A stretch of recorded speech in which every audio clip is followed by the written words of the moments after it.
살아계신 하나님의 말씀 봅니다. 민수기 28장 1절에서 15절까지입니다. 민수기 28장 1절에서 15절 찾았으면 한 절씩 교독하겠습니다.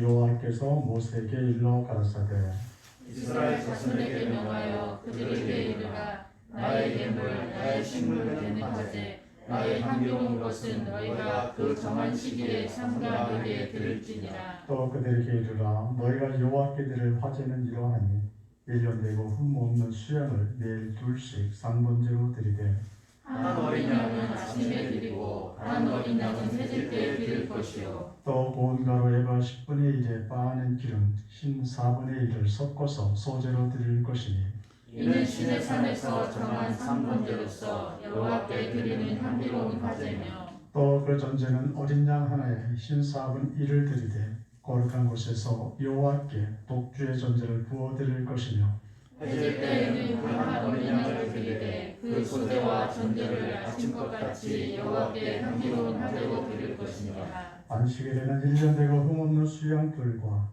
고운 가루 에바 10분의 2에 기름 섞은 소제와 그 전제를 드릴 것이니 이는 매 안식일의 번제라 삼번제와 그 전제 외에니라. 월삭에는 수송아지들과 수양 하나와 1년 되고 흠없는 수양 7으로 여호와께 번제를 드리되 매 수송아지에는 고운 가루에와 10분의 3의 기름 섞은 소제와 수양 하나에는 고운 가루에와 10분의 2의 기름 섞은 소제와 매 어린 양에는 고운 가루 에바 10분의 1에 기름 섞은 소제를 향기로운 번제로 여호와께 화제를 드릴 것이며 그 전제는 수송아지 하나에 포도주 반 흰이요 수양 하나에 3분의 1흰이요 어린 양 하나에 4분의 1흰이니 이는 일간중 매월 월삭의 번제니라. 같이 봅니다. 또 상번제와 그 전제 위에 시험소 하나를 속죄제로 여호와께 드릴 것이니라. 아멘.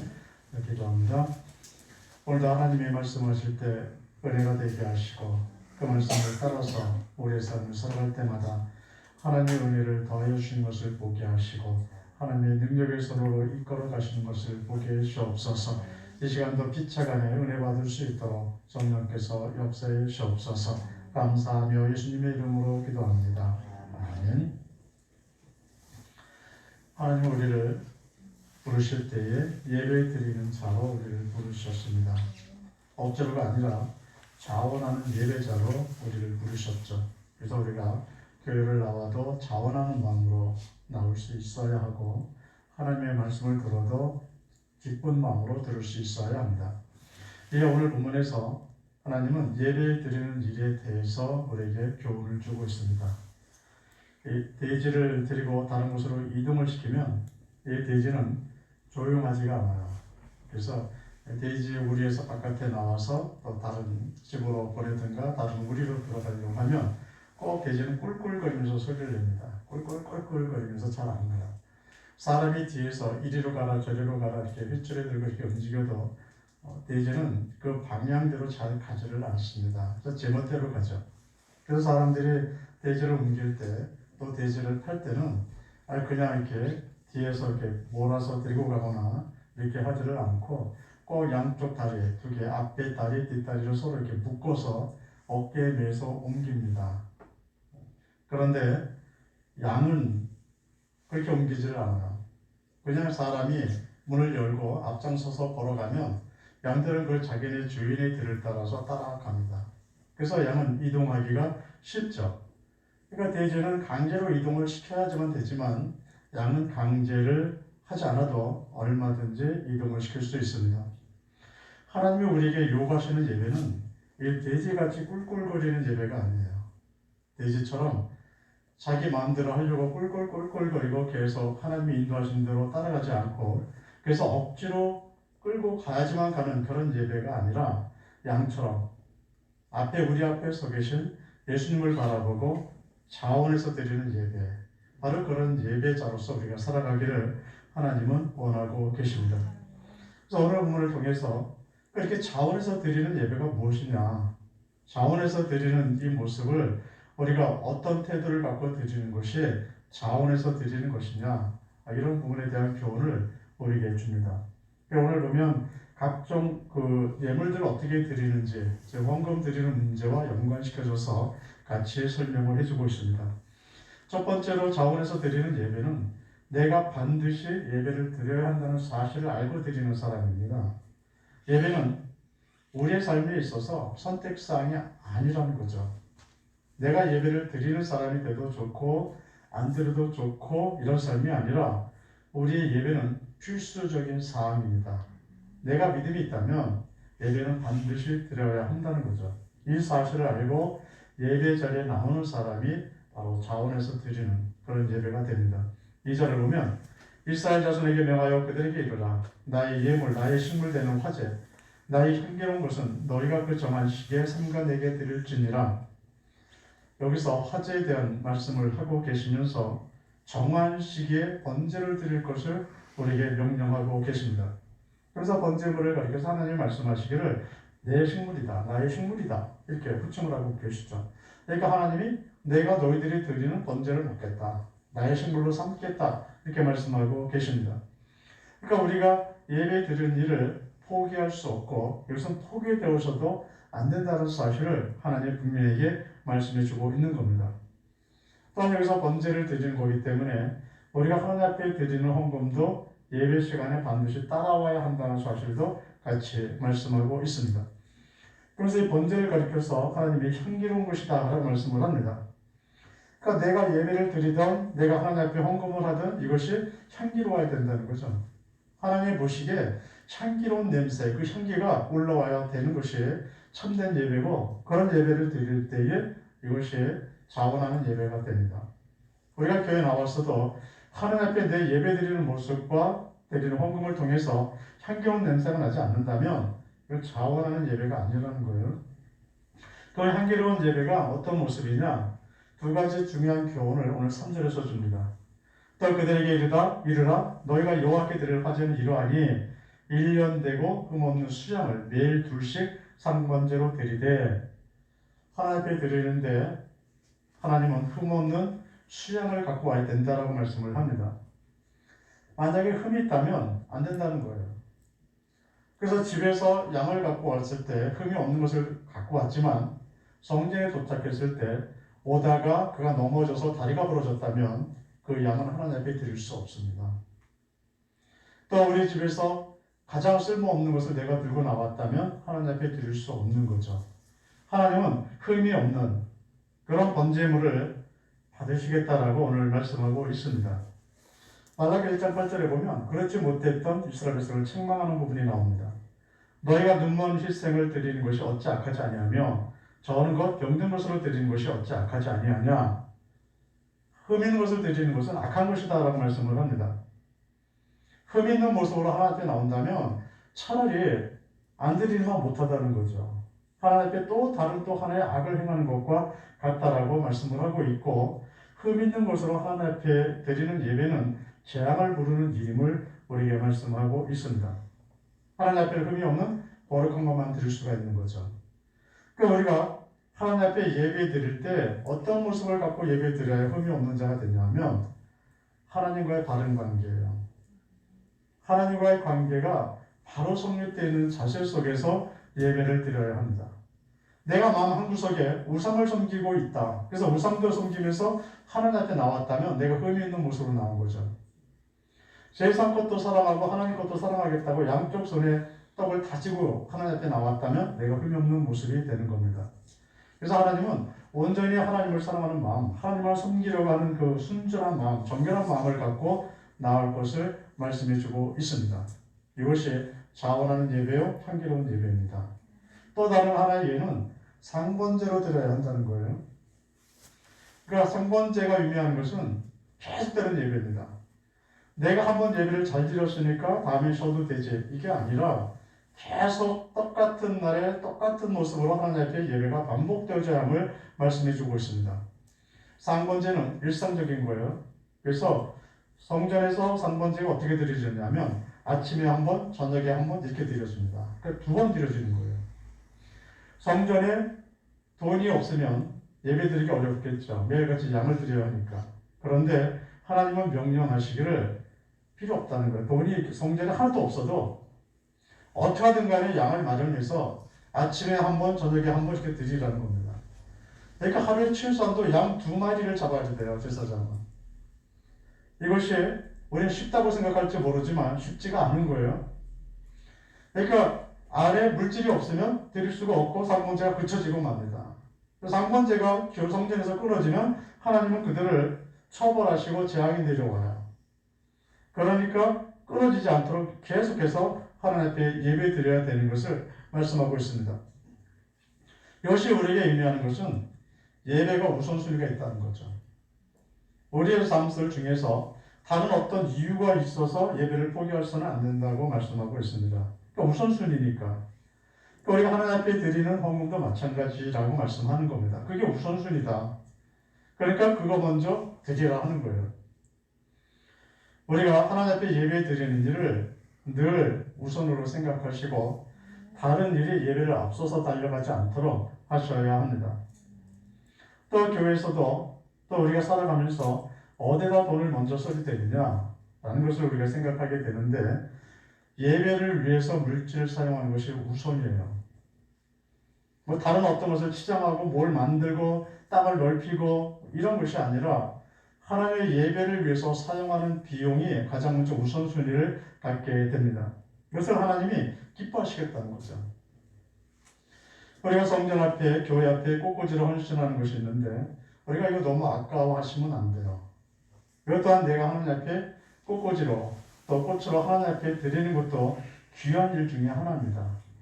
이것이 바로 예배를 돕는 일이고 하나님 앞에 향기로운 예배의 한 모습이다. 하나님 앞에 드리는 예물 중에 좋은 모습이 하나라고 우리에게 말씀해 주고 있습니다.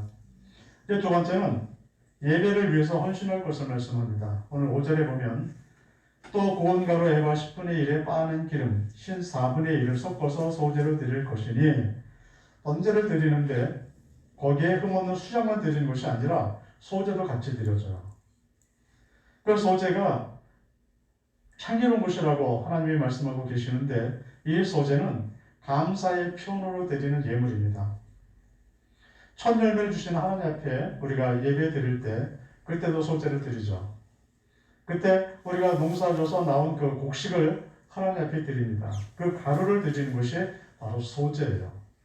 그래서 짐승의 피만 갖고 하나님 앞에 나오는 것이 아니라 바로 이런 곡식가루를 갖고 하나님 앞에 나와서 그 번제를 드릴 때 곡식가루 타는 것을 같이 태워서 드리게 되는데 이때 곡식가루에서 나온 고소한 냄새 이것을 하나님은 향기로운 냄새다라고 우리가 말씀하시면서 우리의 예배가 이래야 된다라고 말씀을 해주고 있습니다. 우리가 하나님 앞에 첫 열매를 주신 하나님 앞에 감사할 때 이 열매를 맺게 하시는 하나님 앞에 감사하는 것만이 아니라 내 삶 속에서 질병을 막아주셨고 위험 속에서 나를 건져내 주셨고 각종 시험 속에서 나를 피할 길을 주신 그 하나님까지도 그 속에 포함해서 우리가 감사할 수 있어야 합니다.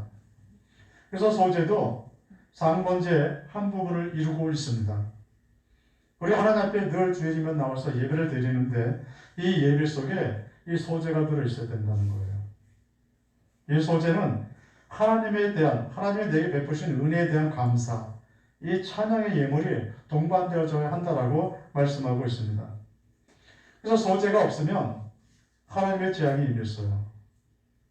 그래서 우리가 늘 신앙생활 하면서 생각해야 하는 것이 나는 지금 하나님 앞에 감사하고 있나? 내가 일주일을 살아가면서 하나님 앞에 감사할 것이 있나? 그 마음을 갖고 하나님 앞에 나오나? 예배 드리면서 정말 예배 드리게 하신 그 하나님 앞에 내가 감사할 수 있는가? 한번 생각해 보셔야 합니다. 우리가 그냥 예배 드리니까 멀쩡하니까 예배 드리죠. 우리가 문제가 있었다면 교회 못 나오죠. 그러니까 나를 인도하신 그 하나님, 내가 적은 액수라도 하나님 앞에 헌금을 드릴 수 있다는 사실은 내 물질 삶 속에 하나님이 역사하셨다는 거예요. 그것에 대한 감사, 이것이 동반되어져 있어야 합니다. 마음의 소원을 갖고 있을 때는 소원 예물을 드리면서 하나님 앞에 기도해야 합니다. 그래서 우리가 큰 것만 감사하는 게 아니라 작은 것이라도 내 삶 속에서 일어났던 작은 은혜라도 감사하며 살아갈 수 있어야 합니다. 우리가 하나님 앞에 감사가 없는 신앙생활은 우리의 예배를 형식적으로 만들어요. 그래서 우리가 신앙생활에 잘 성장하는 사람들은 감사를 잘하는 사람입니다. 하나님 앞에 감사한 마음이 전혀 없어요. 이 사람들은 예배가 메마릅니다. 그 영혼이 마치 샘물에서 밑에서 샘물이 계속 나와야 물이 차는데 감사가 없는 사람들은 이런 물이 없어요. 그러니까 시간이 가면 갈수록 우리 영혼이 메말라 가는 것을 우리가 경험하게 됩니다. 감사가 바로 우리의 믿음을 더 풍성하게 만들어주죠. 그래서 우리의 예배 속에 감사 찬양이 있다면 하나님은 그것을 향기로운 예배다라고 말씀하시는 거예요. 세 번째는 예배를 위해서 우리 자신을 드릴 수 있어야 합니다. 또 7절을 보시면 또 그 전제는 어린 양 하나에 신 4분의 1을 드리되 거룩한 곳에서 여호와께 독주의 전제를 부어드릴 것이며 상번제를 드리면서 거기에다가 전제를 부어드려야 합니다. 바로 번제 위에 포도주를 부어드린 것을 우리가 전제라고 말합니다. 이 전제는 내 희생을 의미해요. 원래의 뜻은 어떤 뜻을 갖고 있느냐면 예수님이 흘리신 피를 상징합니다. 그래서 번제를 드리든 희생제를 드리든 마지막에 행하는 것이 뭐냐면 바로 이 전제예요. 그래서 어린 양이 예수님이 나를 위해서 죽으셨다 할지라도 거기에 피 흘림이 있어야 된다는 거죠. 우리 구원에는 예수님의 피 흘림이 있어야 되고 내가 하나님 나라 가는데 예수님의 피 흘림의 그 근거가 있어야 내가 간다는 거예요. 그래서 모든 예배의 끝은 이 피 흘림입니다. 그래서 전제가 들어가요. 마찬가지로 우리가 예배 드릴 때도 이런 예배의 태도가 필요하다는 거죠. 내가 최선을 다해서 예배 드리는 것. 내 생명까지도 하나님이 달라고 하시면 하나님 앞에 드릴 수 있는 그 마음. 이런 자세가 향기로운 예배의 자세라고 말씀해 주고 있습니다. 그래서 사도 바울도 자신이 하나님 앞에 충성한 것, 헌신한 것에 대해서 어떻게 비유하느냐 하면 전제의 비유를 해요. 디모데후서 4장 6절에 보면 관제와 같이 벌써 내가 몸이 되고 나의 떠날 기약이 가까웠도다. 자기가 이제 사도 바울이 순교하기 몇 년 전에 바로 이 부분을 우리에게 남겼습니다. 나도 순교하러 간다. 그래서 하나님 앞에 자신이 예배드리고 헌신하고 충성한 모든 것을 하나의 전제라고 표현을 하고 있습니다. 우리 자신을, 자기 자신을 하나님을 위해서 드려졌고 하나님을 위해서 자기의 삶을 살았다. 라는 고백을 그가 하고 있는 거죠. 우리가 몸만 교회에 와 있는 이 자세를 갖고서는 하나님 앞에 향기로운 예배가 될 수 없어요. 우리가 하나님 앞에 향기로운 예배가 될 수 있는 것은 내가 최선을 다하는 겁니다. 그래서 우리가 지금 이렇게 다 앉아있지만 그냥 설교를 구경하러 오신 분들이 돼서는 안 돼요. 그것이 아니라 지금 공연을 보러 오신 것이 아니라 여러분들은 지금 제단 위에 있는 재물이 되셔야 합니다. 그러니까 하나 다 재물이에요. 그래서 여러분 자신 하나하나가 하나님 앞에 지금 드려지고 있는 겁니다. 그래서 우리가 예배를 드린다라고 말하는 거죠. 만약 그렇지 않다면 우리는 예배를 구경하러 간다, 또 설교를 들으러 간다 이렇게 표현해야 될 겁니다. 근데 그렇지 않고 우리는 예배를 드리러 와요. 이것은 내 자신을 하나님 앞에 그냥 다 내놓고 재물이 돼서 드려지는 이런 모습이 예배의 모습입니다. 그래서 야곱도 죽음의 순간까지도 그는 예배를 드렸죠. 그가 일어설 수가 없으니까 지팡이를 위지해서 일어나서 하나님 앞에 예배드리고 하나님 앞에 부르심을 그가 받습니다. 이것이 진정한 전제를 드리는 삶의 모습입니다. 오늘 1절에서 8절까지 보면 상번제에 대해서 알려주고 있습니다. 우리의 삶 속에 어떻게 예배를 드릴 것인가 또 설명하고 있고 9절에서 10절에 보면 안식일에 드리는 제물에 대해서 교훈을 주죠. 일주일 중 한 날을 구별해서 어떻게 예배 드릴 것인가. 11절에서 15절에 보면 월삭에 드리는 예배에 대해서 또 말씀을 해주고 있습니다. 그런데 보면 다 비슷비슷해요. 여기서 우리가 이런 부분을 좀 읽으면서 우리가 교훈받아야 할 부분들이 있는데 예배 드리는 정한 날이 있다는 거죠. 우리가 그냥 아무 때나 교회에 모여서 예배 드리는 것이 아니라 우리가 같이 약속을 하고 그 약속된 시간에 모여서 하나님 앞에 예배 드려야 된다는 것을 우리에게 알려주고 있습니다. 바로 그날에 교회에 모여 하나님 앞에 예배 드리고 봉사하며 또 예물을 드리는 삶이 우리의 모습이고 이런 모습들이 다 합해져서 하나님 앞에 향기로운 예배를 이룹니다. 그런데 오늘 그럼 그것으로 끝나느냐? 그게 아니라 하나가 더 있어야 된다고 알려집니다. 하나 더 필요한 것이 있는데 15절에 기록을 합니다. 또 상번제와 그전은 위에 전제 위에 수염서 하나를 속죄제로 여호와께 드릴 것이니라. 우리가 삼번제는 매일 드려야 되는 거예요. 하나님을 사랑해서 또 하나님 앞에 내가 헌신하는 마음으로 충성하는 마음으로 예배를 계속 드려오는 것이 옳습니다. 여기에 하나가 더 필요하다라고 말씀하시면서 속죄제를 드리라라고 말씀을 합니다. 내가 하나님 앞에 헌신하고자 하고 하나님 앞에 봉사하고 싶은 마음이 있는 것 좀 중요합니다. 그러나 거기에 하나 더해서 상한 심령으로 나올 것을 말씀해 주고 있습니다. 교만한 마음이 아니라 내가 하나님을 위해서 무엇을 할 수 있다라는 이런 자만감이 아니라 내가 죄인이라는 마음을 갖고 오라는 거예요. 예수님이 없으면 내가 구원받을 수 없고 예수의 피가 없으면 내가 천국에 갈 수 없는, 그래서 예수님이 계셔야 내가 살 수 있기 때문에 그래서 하나님 앞에 예배 드리러 나왔다는 이 마음을 같이 가지고 있어야 합니다. 바로 이렇게 내 죄의 고백이 우리의 예배 위에 더해졌을 때, 일상적인 예배가 더해졌을 때 이것이 하나님을 기쁘시게 하는 예배가 됩니다. 하나님은 우리를 예배자로 부르셨어요. 그러므로 우리가 억지로 예배 드리는 자가 아니라 자원하는 마음으로 예배 자리에 앉을 수 있으셔야 합니다. 우리의 삶에 있어서 예배 드리는 것이 얼마나 중요한지, 또 내가 예배 드릴 수 있다는 사실이 얼마나 감사한 것인지, 이런 것들을 우리가 기억하면서 예배 드릴 수 있어야 합니다. 예배의 회복이 축복의 회복이 됩니다. 예배를 잘 드림이 하나님을 기쁘시게 하는 일이 되는 겁니다. 내가 예배를 잘 드림이 고난과 시험에서 승리하는 길이 됩니다. 우리의 삶을 살아가면서 하나님 앞에 향기로운 예배, 향기로운 향량하는 그런 예배를 드리며 살아가시기를 예수님의 이름으로 축원드립니다. 기도합니다. 하나님, 우리와 함께 계셔서 감사합니다. 우리를 예배자로 부르심을 인해 감사합니다. 이제 하나님 앞에 예배를 우선순위를 갖고 드리는 자로 살게 해주옵시고, 또 이를 통해 하나님 앞에 영광이 되게 하시고 우리에게는 하나님의 축복이 임하는 삶을 살아갈 수 있게 해주옵소서. 우리가 형식적인 예배가 아니라 정말 신령과 진정으로 드리는 그런 예배자로 살아갈 수 있게 해주옵소서. 한 주간을 살아갑니다. 하나님 역사해 주시고 은혜 베풀어 주옵소서. 하나님의 보호하심을 인해 감사하며 예수님의 이름으로 기도합니다. 아멘. 교회 소식 전해드립니다. 15일날 추수감사 주일로 우리가 지킵니다. 1년 동안 함께 하신 하나님